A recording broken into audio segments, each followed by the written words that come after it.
Good morning, children, and welcome back in your history class. Children, as you know that we have started the chapter from history portion, that is the first chapter, French Revolution. जैसा कि आप सबको पता है कि बच्चों हमने history part से सबसे पहला पार्ट जो शुरू किया है वो है आपका फ्रांसीसी क्रांति, जो कि आपका 1789 में शुरू हुई थी फ्रांस में. बच्चों, we have started some portion in previous lecture. We have discussed some points already. So आगे बढ़ने से पहले let's have a quick revision of those important points whatever we have discussed earlier in the lecture. यानी आगे बढ़ने से पहले, आगे शीर्षक को पढ़ने से पहले हम उन पॉइंट्स को एक बार पॉइंट्स में रिवाइज कर लेते हैं, उन शीर्षकों को जिनको हमने पिछले लेक्चर में पढ़ा था. So let's have a quick revision of those important points. Okay, children? So children, in previous lecture we have discussed about the points that in 1774 when Louis XVI, the Bourbon dynasty, he belonged to Bourbon dynasty, and when he ascended the throne in 1774, he found the treasury of the France was empty and he found that economic condition of the France was very bad. कहने का मतलब है कि सन 1774 ईस्वी में जब बूर्बो वंश का राजा लुई 16 राजगद्दी पे बैठा, तब उसे फ्रांस का राजकोष जो है वो खाली मिला और फ्रांस आर्थिक संकटों से गुजर रहा था. There were many reasons behind it. इसके बहुत सारे कारण थे कि why the economic condition of France was very bad. कि जब लुई 16 राजगद्दी पे बैठा, लुई 16वां राजगद्दी पे बैठा, जब उसका राज्याभिषेक हुआ तो फ्रांस की जो आर्थिक कंडीशन थी, स्थिति थी, वो इतनी संकटपूर्ण क्यों थी. There were many reasons behind it and we have already discuss about those reasons in previous lecture. Now let's have a quick revision of those important points. हम थोड़ा सा उन इम्पॉर्टेंट पॉइंट्स को एक बार फिर से देख लेते हैं. तो पहला पॉइंट आपका था वॉर. यू नो चिल्ड्रन कि लुइस 16 के जो फादर थे, लुइस 15, ही फॉट 7 वॉर्स. उन्होंने जो है 7 युद्ध लड़े और 7 युद्ध लड़े और 7 साल तक वो युद्ध चला. तो 7 साल में युद्ध चला अगेंस्ट ब्रिटेन. उन्होंने ब्रिटेन के ख़िलाफ़ 7 युद्ध लड़े, जिसमें जो है वो फ्रांस वॉज डिफीटेड. और उन आप गेस कर सकते हो, यू कैन गेस कि how much expenditure, how much money was wasted, how much money invested on those long wars. उस लंबे चले युद्ध में कितने पैसे जो है वो, कितना धन जो है वो खर्च हुआ होगा. एक ये भी रीज़न था. सेकंड था पैलेस एंड वर्सलीज, यानी वर्साई का जो महल था, जो वर्सलीज का जो पैलेस था, it was very splendid and it was very magnificent. और उसकी लग्जरी को मेंटेन करने के लिए the king had to spend lot of money on it. तो उसकी मेंटेनेंस में, उसके रख रखाव में जो भी पैसा धन जो है वो खर्च हुआ, वो भी उसके रख रखाव के लिए, उसके मेंटेनेंस के लिए, उसकी लग्जरी को मेंटेन करने के लिए, उसकी विलासिता को जो है वो मेंटेन करने के लिए lot of money had to be spend on palace of Versailles. तो वो रख रखाव, उस वर्सलीज एंड वर्साई के महल को रख रखाव के लिए जो है वो धन बहुत खर्च हुआ. तीसरा था कि अमेरिकन कॉलोनीज फ्रॉम ब्रिटेन. जैसे कि अब यहाँ पे था कि अमेरिकन कॉलोनीज, यानी France has help American colonies to gain freedom from Britain. France ने जो है वो अमेरिकन उपनिवेशों की मदद की थी. यहाँ पर फ्रांस ने जो है वो ब्रिटेन से 13 उपनिवेशों को स्वतंत्रता दिलाने में अमेरिका की सहायता की थी, यानी उनकी मदद की थी. यानी during the rule of Louis 16, France has helped the American colonies to regain 13 colonies to regain independence from the Britain. अब यहाँ पे एक सवाल उठता है बच्चों कि why the France has helped American colonies, why France helped America. America की हेल्प फ्रांस ने हेल्प क्यों की.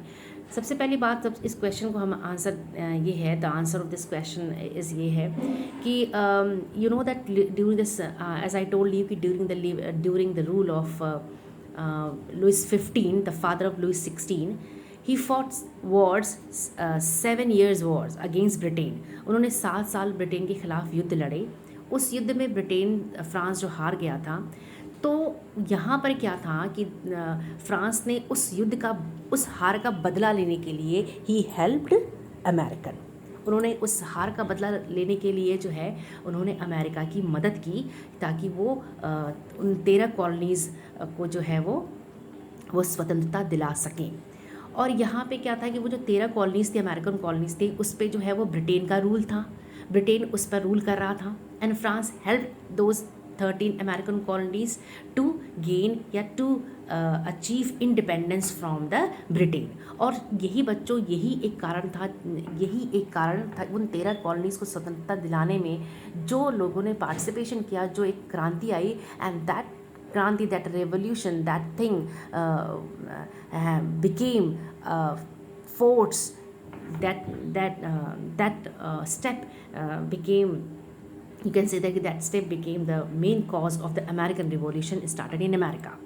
तो यहाँ पे उस हार का बदला लेने के लिए फ्रांस ने अमेरिका की मदद की थी। And the American and France entered into a treaty that is known as treaty of alliance, यानी ट्रीटी ऑफ अलायंस नाम की संधि भी साइन की थी अमेरिका और फ्रांस ने। तो इस ट्रीटी के अनुसार जो था, France got help from the France help the American colonies in regaining, in obtaining, in achieving the independence from Britain. Now यहाँ पर आपका अगला पॉइंट है, और huge amount of money was wasted on it. और फ्रांस ने जो America उपनिवेशों की मदद की, उसमें बहुत सारा जो है वो पैसा खर्च हुआ, और इस वजह से जो है ये भी एक कारण बना फ्रांस की आर्थिक संकट का। Now next point is fourth point, 10% interest. Now when यहाँ पे क्या था कि 10% इंटरेस्ट की बात थी, जबकि when France help the American colonies in achieving their independence, तो यहाँ पर France has taken loan from the lenders.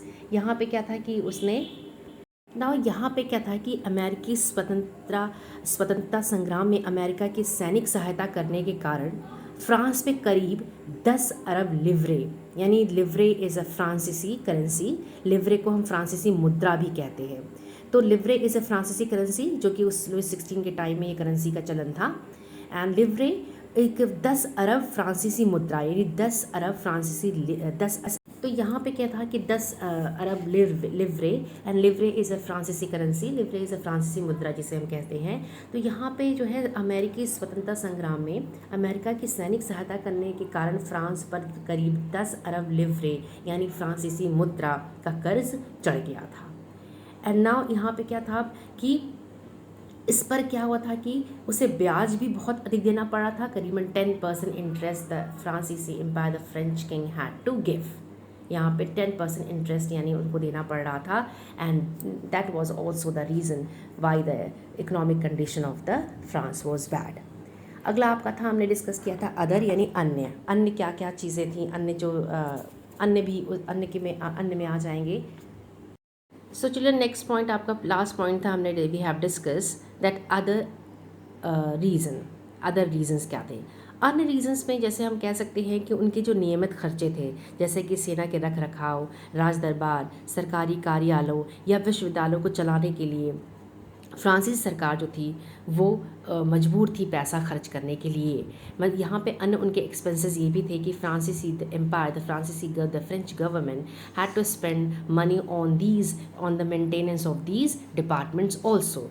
तो यहाँ पर था, तो इसलिए ये भी एक रीज़न बना Y the economic condition of the France was bad. तो ये सारे कारण थे कि क्यों फ्रांस की आर्थिक संकट से गुजर रहा था, और आर्थिक स्थिति जो है वो फ्रांस की बहुत ख़राब थी when Louis XVI ascended the throne in 1774. Now children, let's move to the next point, that is the causes of French Revolution, यानी हम नेक्स्ट शीर्षक अब आगे बढ़ते हैं, जिसका नाम है फ्रांस की क्रांति के कारण। अब बात करें 1789 यानी 1789 की फ्रांस की जो क्रांति थी, उसकी पृष्ठभूमि तो बहुत पहले से ही तैयार हो चुकी थी, और लेकिन तत्कालीन राजनीतिक, सामाजिक, आर्थिक और जो बौद्धिक कारणों से फ्रांस का जो वातावरण था वो बहुत ज़्यादा जो है वो एक्साइटेड था या उद्वेलित था। यहाँ पे क्या था कि अमेरिकी स्वतंत्रता संग्राम ने इस क्रांति को बहुत ही क्लोज ला दिया था। तो इस क्रांति के बहुत सारे कारण थे, जैसे कि सामाजिक कारण, राजनीतिक कारण, आर्थिक कारण और बौद्धिक कारण।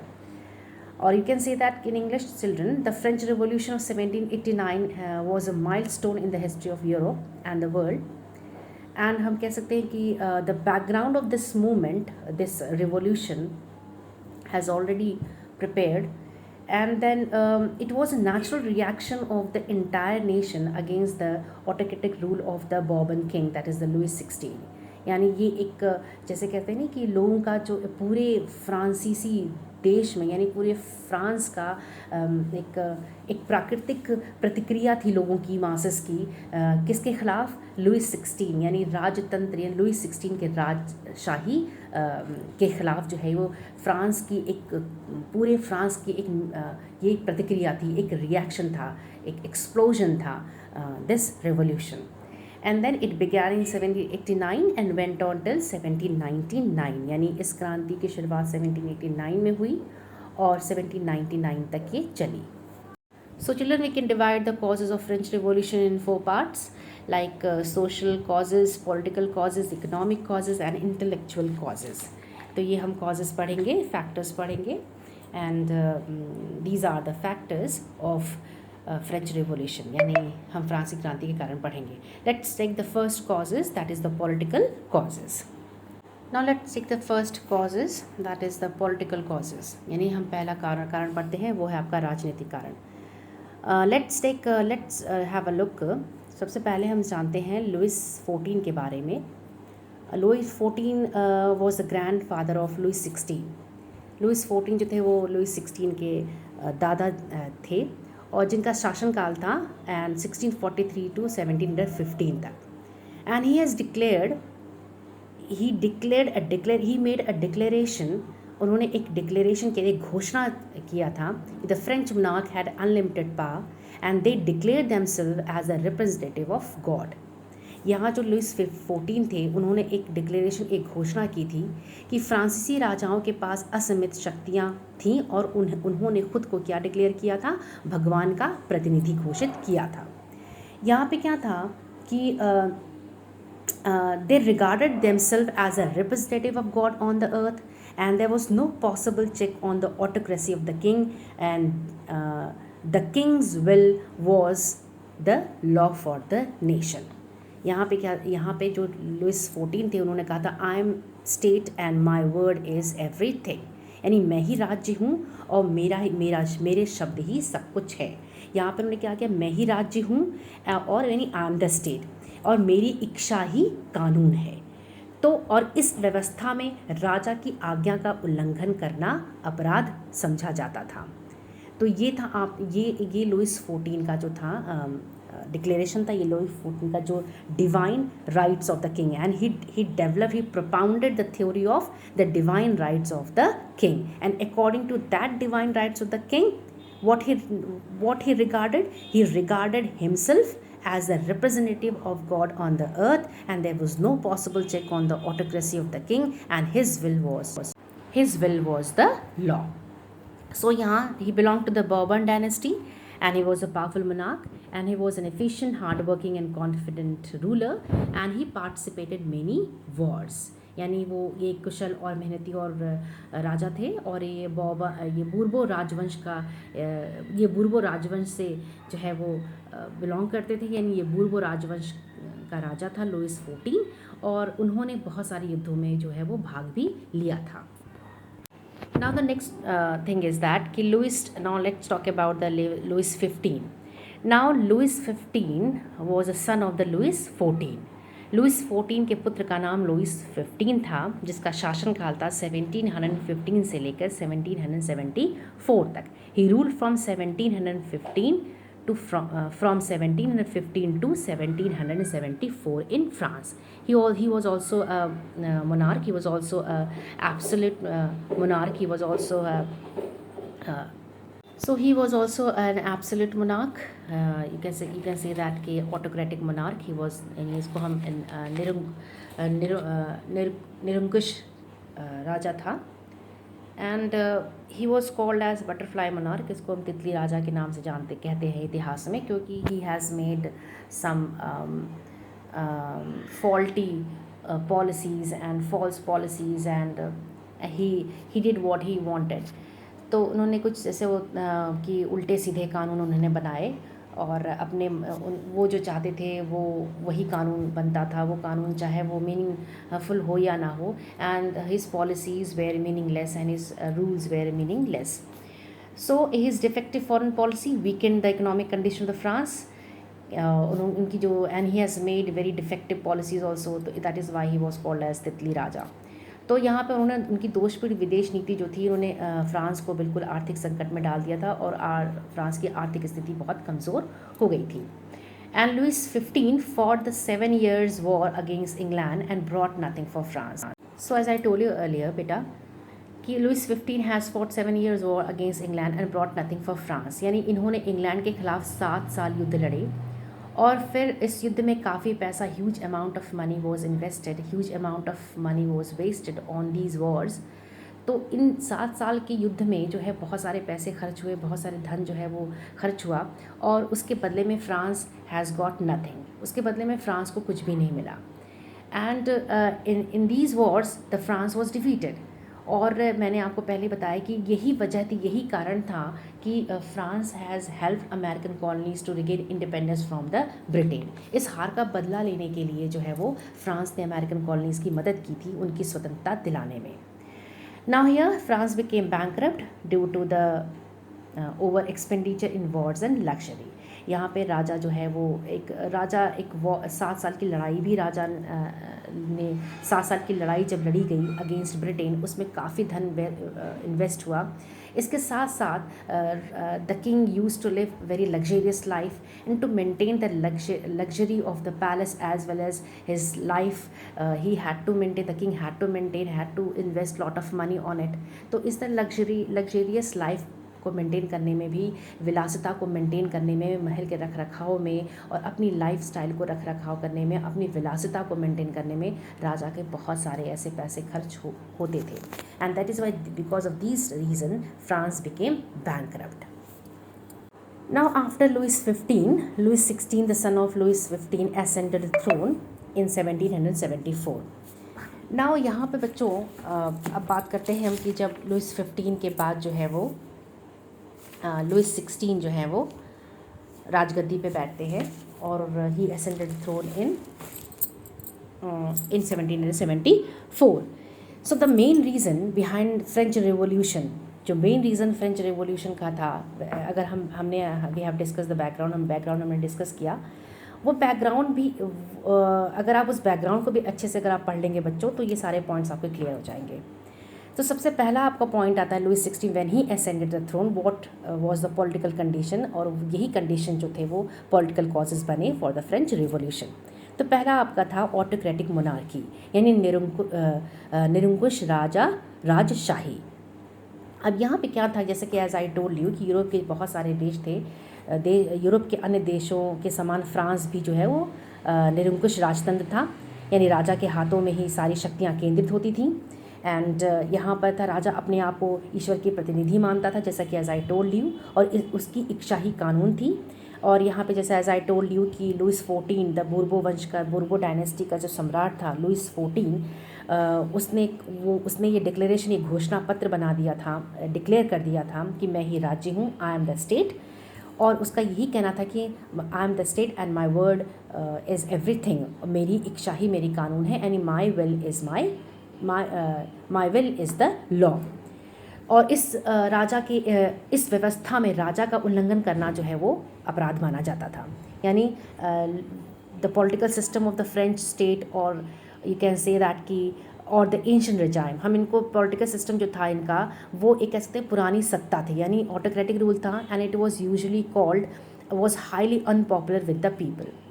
And autocracy was the journal form of the government and it was a highly centralised monarchy, यानी राजा में ही सारी शक्तियाँ राजा में ही केंद्रित होती थी. and the kings were deeply involved in their own comforts and never cared for the betterment of their subjects. यानी राजा जो है अपने आप में ही विलासिता में जो है वो मग्न रहता था और वो जनता के बारे में उसका कोई भी वो बॉदर नहीं करता था या जनता के बारे में या जनता की तरफ उसका ध्यान नहीं था. Now what happened, Louis XVI ascended the throne in 1774 and he believed in the theory of divine rights of the king. And as I told you, he regarded himself as a representative of God on the earth, and there was no possible check on the autocracy of the king, and his will was law. ये था आपका. And the representative institution which were present earlier in the France had either been destroyed or brought under king's control. और जो France में Louis 16 से पहले जो भी प्रतिनिधि संस्थाएं बनी हुई थी या तो उनको नष्ट कर दिया गया था या तो उस पर राजा का नियंत्रण हो गया था. The state journal was a political body and now the body and to which the three states sent their representatives. However, the king alone could decide when to call a meeting of this body. The state journal जो एक body थी, ये political राजनीतिक संस्था थी state journal, जो कि राजा की बनाई हुई थी, और the king himself could decide when to call a meeting of this body. यानी राजा ही डिसाइड करता था कि ये इस स्टेट जर्नल की जो मीटिंग है वो कब बुलाई जाए. या यू कैन से दैट कि raja was the king ruled as an absolute monarch. यानी हम एज अ रिजल्ट कॉन्सिक्यूटली परिणाम स्वरूप यही हम कह सकते हैं कि राजा एक जो है वो निरंकुश राजशाही था. यानी सारी चीज़ें जो शक्तियाँ थी वो राजा के हाथों में ही निहित थी. और the king's main function was to command. राजा का जो मेन फंक्शन था, मेन कार्य था, वो आज्ञा देना था, और that of the people to obey. And लोगों का जो काम था उस आज्ञा का पालन करना. Now let's check the second political cause, that is the luxury of palace. यहाँ फ्रांस का जो राज दरबार था वो विलासिता का केंद्र था. यानी जनता से जो वसूला गया जो धन था बच्चों, वो बहुत ही जो है वो भोग विलास, और राजा अपने भोग विलास और आमोद प्रमोद पे खर्च करता था. लुइस 16 यानी लुइस 16वां जो था वो पेरिस से मीलों दूर एक वर्साई के शीर्ष महल में, भव्य महल में रहता था, और वहाँ शान शौकत की ज़िंदगी वो व्यतीत करता था. उसकी सेवा में असंख्य पदाधिकारी और दास दासियाँ जो हैं वो लगी रहती थी.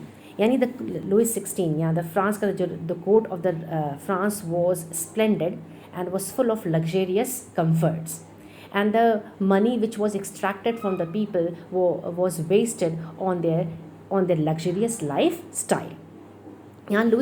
Now it means that the expenditure of the royal court has crossed all limits. The entire state revenue was lavishly spent on the luxuries enjoyed by the king, queen and the courtier. And Louis XVI, the king, lived with a great pomp and show in a magnificent royal palace in Versailles, a suburb of the capital city of Paris. तो ये था आपका. चलिए यहाँ पे क्या था कि Louis 16 was married to the Austrian princess Marie Antoinette. यानी उनके लुइस 16 की शादी ऑस्ट्रिया की राजकुमारी मैरी एंटोनेट से हुई थी. और ये भी जो रानी थी ऑस्ट्रियन, ये जो ऑस्ट्रियन प्रिंसेस थी जो कि लुइस 16 की वाइफ थी, पत्नी थी, भी राज्य की आय की फिजूल खर्ची के लिए बहुत ही ज़्यादा फेमस थी. इसीलिए इनका नाम जो है वो मैडम डेफिसिट के नाम से भी ये जानी जाती थी. यानी कह सकते हैं कि the queen Louis 16 was under the influence of his fun loving queen, that is Marie Antoinette, an Austrian princess, and she badly interfered in state affairs and administration. And Marie Antoinette was also known as Madame Deficit. यहाँ पे क्या था, people hated her like a hell and called her ugly names. So thus her influence on her husband and the governance of France proved fatal and pushed the country towards revolution. तो यहाँ पे तक जो Mary Antoinette थी, जो Austrian princess थी, वो उनका जो है वो, तो जो मैरी एंटोनेट थी वो उनका फ्रांसीसी प्रशासनिक गतिविधियों में उनकी बहुत ज़्यादा दखलंदाजी थी, तो लोग उनको जो है वो बहुत ही लोग जो है घृणा की नज़रों से देखा करते थे और उनको बुरे बुरे नामों से पुकारा करते थे। तो इस तरीके से जो है वो मैरी एंटोनेट का जो दखलंदाजी थी, जो प्रभाव था उनके हस्बैंड पे, जो कंट्रोल था, और फ्रांस के प्रशासनिक अफेयर्स में, गतिविधियों में जो उनका जो प्रभाव था, असर था, वो has pushed the country towards revolution. Now the next point is, next political cause was the weak judicial management, यानी न्याय व्यवस्था की दुर्बलता। यहाँ पे क्या था कि फ्रांस की जो न्याय व्यवस्था थी उसमें भी बहुत सारे दोष थे। न्याय व्यवस्था अत्यंत महंगी थी, छोटे छोटे मुकदमों में भी अधिक धन खर्च होता था। इसके अलावा जो है बहुत कैपेबल या सुयोग्य जज भी नहीं थे, जिस कारण न्याय पाना अत्यंत बहुत ही मुश्किल हो गया था, कठिन हो गया था। फ्रांस की जो न्यायिक प्रक्रिया थी, जो जुडिशियल प्रोसेस था, वो सबसे विचित्र व्यवस्था थी। यानी राजा द्वारा आज्ञा, यानी राजज्ञ, या उसको कहते थे इंग्लिश में हम लेटर दी कैचेट। ये एक ऐसा डॉक्यूमेंट था, इसके द्वारा कोई भी कुलीन, दरबारी या सम्राट का जो प्रिय पात्र होता था वो अपने विरोधियों को दंडित करवा सकता था। तो यहाँ पे इस डॉक्यूमेंट के थ्रू जो है वो राजा का जो प्रिय पात्र होता था वो अपने विरोधियों को जो है बिना किसी कसूर के या बिना किसी गिल्ट के भी वो उसको दंडित करवा सकता था। इसके आधार पर किसी भी व्यक्ति पर बिना मुकदमा चलाए, इस लेटर डी कैचेट, इस डॉक्यूमेंट के थ्रू जो है वो किसी भी व्यक्ति पर बिना मुकदमा चलाए उसे गिरफ्तार किया जा सकता था। धनी लोग क्या करते थे, इसे खरीद कर इसका मनमाना उपयोग करते थे, इसका दुरुपयोग करते थे। इसके अतिरिक्त बच्चों दंड संबंधी यानी पनिशमेंट संबंधी जो भी लॉ या कानून होते थे उसमें डिस्क्रिमिनेशन होता था, उसमें भी विभेद था। समान अपराध के लिए क्या होता था, उच्च वर्ग को हल्की सज़ा होती थी परंतु जनसाधारण को कड़ी सज़ा मिलती थी। यानी अगर कोई अपर क्लास का व्यक्ति या उच्च वर्ग का व्यक्ति या नीचे वर्ग का व्यक्ति सेम अपराध कर रहा हो या समान अपराध कर रहा हो तो उसके लिए अपर क्लास को कम सज़ा होती थी और नीचे वर्ग के लोगों को जो है वो कड़ी सज़ा दी जाती थी। यानी the masses has no individual freedom. Any person could be imprisoned by the may issues of warrants known as, ये जो letter D कैचेट था कि वारंट था, what warrants known as letter D Cachet, one of the most disgusting feature of the old regime जो पुरानी सत्ता थी Louis 16 की, ये सबसे जो है वो डिस्गस्टिंग फीचर था लेटर डी कैचेट। तो ये आपका ये था। And there was no uniform legal system in the country. There were about 400 different legal system functioning the France. यहाँ पे कोई यूनिफॉर्म लीगल सिस्टम ही नहीं था कंट्री में फ्रांस की। तो यहाँ पे इसके आधार ये कह सकते हैं कि न्यायिक व्यवस्था जो थी वो बहुत वीक थी। यानी वी कैन से दैट कि द प्रशासनिक जो सेवा थी यानी जो जुडिशियल मैनेजमेंट था वो वॉज वेरी वीक। और ये भी हो सकता है कि जो फ्रांस में जो प्रशासनिक एकरूपता का जो था वो भी अभाव था। वहाँ का प्रशासन जो था वो बिल्कुल अव्यवस्थित था, बेढंगा था। यानी विभिन्न प्रांतों, जिलों और बहुत सारे प्रशासनिक इकाइयों में अलग अलग कानून प्रचलित थे। कानूनों में एकरूपता नहीं थी। विभिन्न क्षेत्रों में करीब 400 कानून प्रचलित थे। माप तौल का प्रणाली जो था, न्याय व्यवस्था का जो कानून था, मुद्रा का जो प्रचलन था, उसमें भी एकरूपता नहीं थी। यानी यू कैन से दैट कि there was no uniform legal system in the country. There were about 400 different legal system functioning in France. What was lawful at one place might be illegal at another place, not even 5 miles distant. While German laws were prevalent in some parts of the country, other parts were governed by the Roman laws. यानी जैसे कोई कानून में कोई एकरूपता नहीं थी, कोई यूनिफॉर्म लीगल सिस्टम नहीं था, कोई एक कानून जो था वो पूरे देश में नहीं था। अलग अलग प्रांतों में अलग अलग कानून जो है वो चलाए जा रहे थे। तो ये था आपका प्रशासनिक जो है अव्यवस्था थी। यानी यहाँ पे कह सकते हैं कि यहाँ पर जुडिशियल मैनेजमेंट या एडमिनिस्ट्रेटिव जो मैनेजमेंट था वो बहुत ही वर्स था, वीक था, या कह सकते हैं कि ख़राब था। So the administrative management and judicial management वो were very weak and very inefficient. So children, we will stop here, and in next lecture we will discuss the remaining points of the political causes. हम अभी आज हम यहीं बंद करते हैं और अगले लेक्चर में बच्चों जो है राजनीतिक कारणों की बाकी चीज़ों को हम डिस्कस करेंगे और बाकी पॉइंट्स को डिस्कस करेंगे। सो हम और आप please watch the video, please listen the video, और जो भी whatever points I am explaining please note down in your copy. तो बच्चों सबसे पहले और एक बात मैं one thing I also want to tell you about your copy, कि आप जो है वो हिस्ट्री एंड सिविक्स की एक ही कॉपी बनाएंगे, एक रजिस्टर बनाएंगे, और हाफ पोर्शन आप हिस्ट्री करेंगे and half portion of civics करेंगे. Make only one register copy for your history and civics, and do the half portion for history and half portion is for civics. तो आप एक copy बनाएंगे और जो भी आप पॉइंट्स आप लिखेंगे वो फेयर कॉपी में लिखेंगे. So take care of yourself and your family. God bless you.